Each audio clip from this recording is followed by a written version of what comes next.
banyak muslim yang tidak tahu atau tidak sadar bahwa ternyata firqah yang paling nyata adalah negara bangsa atau nasionalisme. Sekurang-kurangnya ada 3 alasan, yaitu sebagai berikut. Alasan pertama, negara-negara bangsa atau nasionalisme seperti Arab Saudi, Mesir, Suriah, Pakistan, Malaysia, dan lain-lain dengan hukum dan pemimpin masing-masing menjadi tempat atau alat bagi perpecahan kaum muslim di seluruh dunia. Itu jelas menyimpang dari akidah Islam, karena dalam din Islam, pemimpin tertinggi adalah seorang khalifah bagi jamaah kaum muslim seluruh dunia dalam wilayah yang disebut khilafah Islamiyah atau daulah Islamiyah, dengan kewajiban setiap muslim berbaiat atau berjanji setia untuk mendengar dan taat kepada khalifah tersebut. Perlu diketahui bahwa berbaiat atau berjanji setia untuk mendengar dan taat kepada Rasulullah SAW dan para penerus kepemimpinannya, yaitu para khalifah, pada hakikatnya berbaiat atau berjanji setia untuk mendengar dan taat kepada Allah. Adapun Rasulullah dan para khalifah hanyalah sebagai perantaranya saja.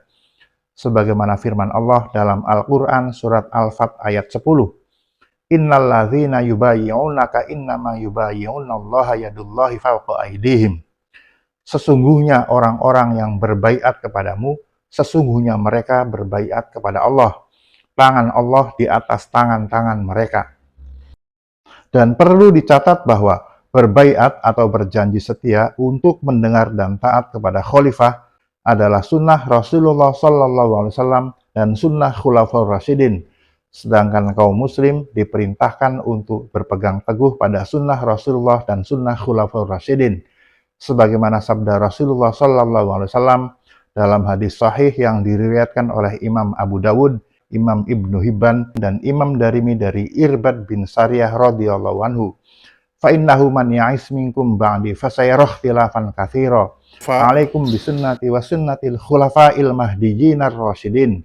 Tamassaku biha wa'adwan 'alaiha bin nawajidh. Wa iyyakum wa muhdatsatil umuri fa inna kulla muhdatsatin bid'atun wa kulla bid'atin dhalalah.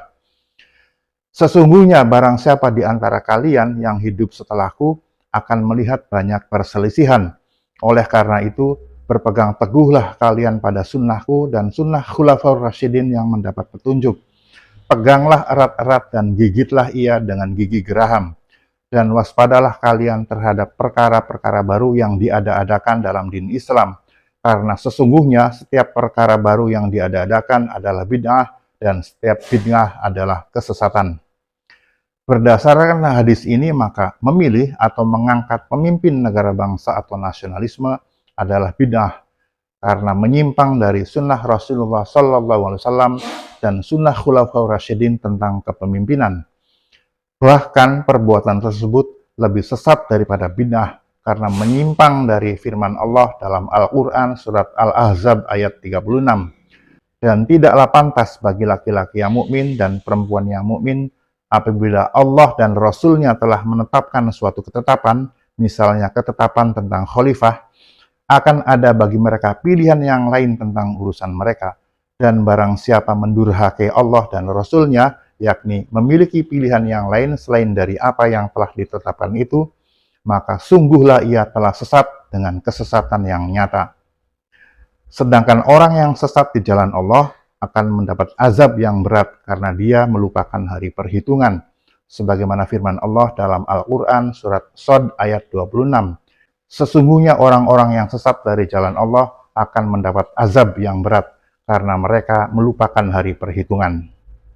Alasan kedua, kebanyakan negara bangsa atau nasionalisme dalam menjalankan negara atau pemerintahannya memakai sistem tauhid demokrasi, di mana Allah Subhanahu wa Ta'ala dihinakan siang dan malam secara terus-menerus, dalam arti hukum Allah khususnya yang mengatur kehidupan orang banyak seperti muamalah, hudud, qisas, diyat, jizyah, jihad qital, dan lain-lain diganti dengan hukum jahiliyah atau hukum buatan manusia. Sehingga semua muslim yang tinggal di negara tauhid demokrasi berdosa terus-menerus karena ditinggalkannya hukum Allah fardu kifayah tersebut secara permanen.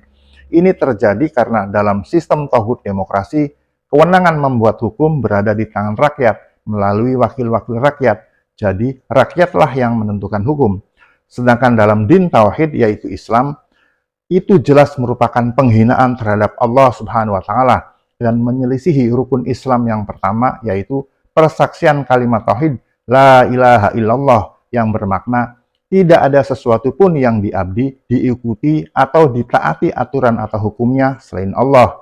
Dengan menerapkan hukum jahiliyah berarti menjadikan hukum jahiliyah sebagai ilah selain Allah. Itu jelas merupakan perbuatan syirik akbar berdasarkan firman Allah dalam Al-Quran sebagai berikut. Yang pertama, surat Al-An'am ayat 57.